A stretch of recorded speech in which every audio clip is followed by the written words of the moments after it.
चरणों को हम प्रणाम करें तो ये भी तो हो सकता कि नारी पत्थर बन जाए, ये भी हो सकता है। जब पत्थर से नारी बन सकती है तो नारी से पत्थर भी तो बन सकता है। माता सोचती है गौतम तिये गति सुरत कर नहीं परिसत पग पाए। मैया से कह तो रही, लेकिन मैया आगे बढ़ नहीं रही है कि अगर हम प्रणाम करें कहीं पत्थर ना बन जाए हम। और भगवान श्री राम जी माता जानकी की मन की भावनाओं को समझ गए। मन बिकसे रघुवंश मनि प्रीत अलौकिक जानी। भगवान श्री राम जी मुस्कुराने लगे, धन्य हो जानकी, तुम पत्थर नहीं बनोगी, घबराओ नहीं। ऐसे ही जब राम जी केवट के घाट पर गए ना, तो केवट भी कहने लगा, प्रभु जब तक के चरणों को पखारेंगे नहीं तब तक के बिठाएंगे नहीं नैया में। क्यों? बोले ये वही पैर है, जब शिला में थोड़ी सी धूल लग गई, जब एक शिला नारी बन गई तो मेरी नैया तो काठ की है, लकड़ी की है। और अगर आपके पग लग गए, कहीं बन गई नारी, तो एक नारी से वैसे इतना परेशान, दो दो नारी से और ज्यादा परेशान हो जाएंगे।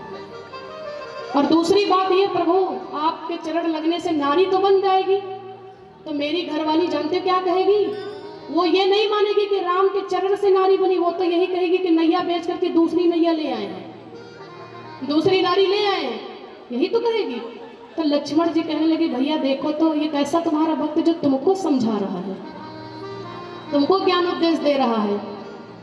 तो लक्ष्मण से केवट जानते क्या कहता? कहता लक्ष्मण तुम्हारी शादी हो गई कि नहीं? लक्ष्मण जी ने कहा हो गई। तो केवट कहता तुमको तो पता ही होगा कि भगवान को समझाना आसान है, लेकिन घर की नारी को समझाना नहीं आसान है। वो तो यही कहेगी कि नैया को बेच करके दूसरी नारी ले आए, इसलिए सरकार जब तक कि चरणों को धोएंगे नहीं, और तुम हमसे कहो कि केवट मेरे चरणों को धोवो तब हम धोएंगे। भाई आपके घर में कोई संत महात्मा कोई साधु जाता है तो वो आपसे कहता तो है नहीं कि मेरे चरणों को धो, तुम लोग अपने आप धो लेते हो। तो राम जी कहते हैं कि हम तुमसे कैसे कहें कि तुम मेरे चरणों को धो, अगर इच्छा तो धो लीजिए। शर्म जरूर आएगी। आप किसी के घर जाओ और तुम खुद ही कहो कि अरे आओ आकर मेरे पैरों को छुओ, कोई नहीं कहता ना, वो खुद ही आकर के छू ले।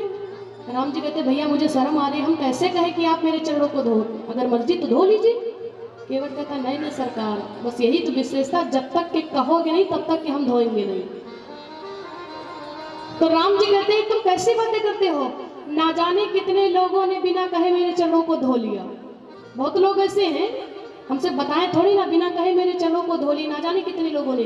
तो केवट कहता सरकार जिनकी गरज रही होगी ना, वो लोग बिना बताए चरणों को धो रहे होंगे, लेकिन आज गरज मेरी नहीं बल्कि तुम्हारी है, इसलिए तुम हमसे खुद कहोगे कि मेरे चरणों को धो, तब हम तुमको नैया में बिठाएंगे। ये सत्य है कि गरज भगवान की है, क्योंकि भगवान को उस पार जाना है।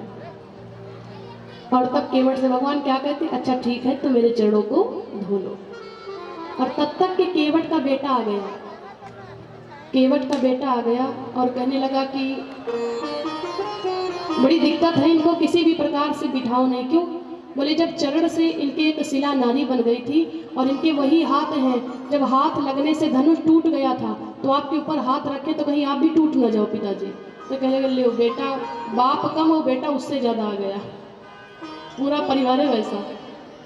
बड़ा ही अद्भुत प्रेम है, बड़ा ही केवट का अद्भुत प्रसंग है। बोले सियापति रामचंद्र भगवान की। राम जी का ये स्वभाव है, ये चरित्र है, सरल स्वभाव भगवान का। जब भगवान केवट के घाट पर पहुंचे ना, तो बड़ी प्रेम से कहते केवट भैया नैया को लेकर के आओ।